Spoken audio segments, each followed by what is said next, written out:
టాలీవుడ్లో ఇటీవల సంచలనం క్రియేట్ చేసిన ఘటన బెంగళూరు రేవ్ పార్టీ. ఈ పార్టీలో బాలీవుడ్కు చెందిన సెలబ్రిటీలు ఉన్నారని వార్తలు వినిపించాయి. ఇందులో టాలీవుడ్ యాక్టర్ హేమ ఉన్నట్లు పోలీసులు గుర్తించి ఆమెను అరెస్ట్ చేసిన సంగతి తెలిసిందే. అయితే నేను ఆ పార్టీలో లేనని చెప్పినా ఎవరూ పట్టించుకోలేదు. ఆమెను నార్కోటిక్ పోలీసులు రిమాండ్లో ఉంచారు. ఇటీవలే ఆమె వాదనలు విన్న కోర్టు ఆమెకు బెయిల్ మంజూరు చేసింది. కానీ తాజాగా ఈమెకు పోలీసులు గట్టి షాక్ ఇచ్చారు. ఆ పార్టీలో ఈమె ఉన్నట్లు పోలీసుల విచారణలో తేలింది. ఆమెకు ఎన్నేళ్లు జైలు శిక్ష పడుతుంది అనేది ఇప్పుడు తెలుసుకుందాం.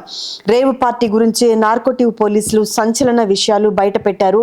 తాజాగా నటి హేమ రేవ్ పార్టీలో పాల్గొన్నారని, డ్రగ్స్ సేవించారని బెంగళూరు పోలీసులు స్టేట్మెంట్ ఇచ్చారు.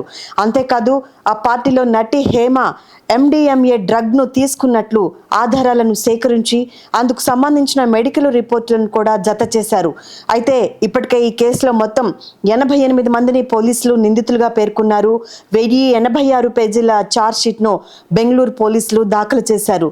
మొన్నటి వరకు నాకేం సంబంధం లేదనే వాదన వినిపించిన హేమకు ఇది కోలుకోలేని దెబ్బే.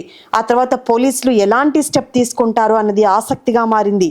బెంగళూరు రేవ్ పార్టీతో టాలీవుడ్లో కలకలం రేగింది. డ్రగ్స్ తీసుకున్నారనే అభియోగంతో తెలుగు క్యారెక్టర్ ఆర్టిస్ట్ హేమపై బెంగళూరు పోలీసులు కేసు నమోదు చేశారు. దీంతో ఆమె ఎలాంటి డ్రగ్స్ తీసుకుంది, కేసు నుంచి తనకు మినహాయింపు ఇవ్వాలని బెంగళూరు కోర్టును ఆశ్రయించారు. ఇరు పక్షాల వాదనలు విన్న కోర్టు షరతులతో కూడిన బెయిల్ మంజూరు చేసింది.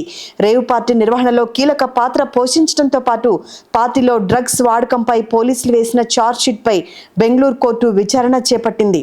ఈ మేరకు డ్రగ్స్ కేసుపై బెంగళూరు పోలీసులు విచారణ జరిపారు. మొత్తం బయట పెట్టారు. ఈ క్రమంలో నటి హేమ డ్రగ్స్ తీసుకున్నట్లుగా రుజువైంది. దీంతో ఆమెకు బెంగళూరు పోలీసులు మళ్ళీ అరెస్ట్ చేసే అవకాశాలున్నట్లుగా తెలుస్తోంది. ఇక సాక్ష్యాలను ఆమెకు వ్యతిరేకంగా ఉండటంతో జైలు శిక్ష తప్పదని తెలుస్తోంది. ఇక ఎన్నేళ్లు శిక్ష పడుతుంది అన్నది ఆసక్తిగా మారింది. ఈ వార్త వైరల్ అవటంతో టాలీవుడ్ ఇండస్ట్రీలో గుసగుసలు మొదలయ్యాయి. Please do subscribe to Telugu Rajyam channel. Please do subscribe to Telugu Rajyam channel. Please do subscribe to Telugu Rajyam channel. Hi అండి, నేను మీ ఆర్పీని, నెల్లూరు పెద్దారెడ్డి చేపల పులుసు ఓనర్ని. మీరు తెలుగు రాజ్యం అనే ఈ యూట్యూబ్ ఛానల్ సబ్స్క్రైబ్ చేసుకుని మంచి మంచి వీడియోలతో వస్తారు. Thank you so much. Hi people, I'm Sonakshi Verma and you please watch Telugu Rajyam and please subscribe to the channel.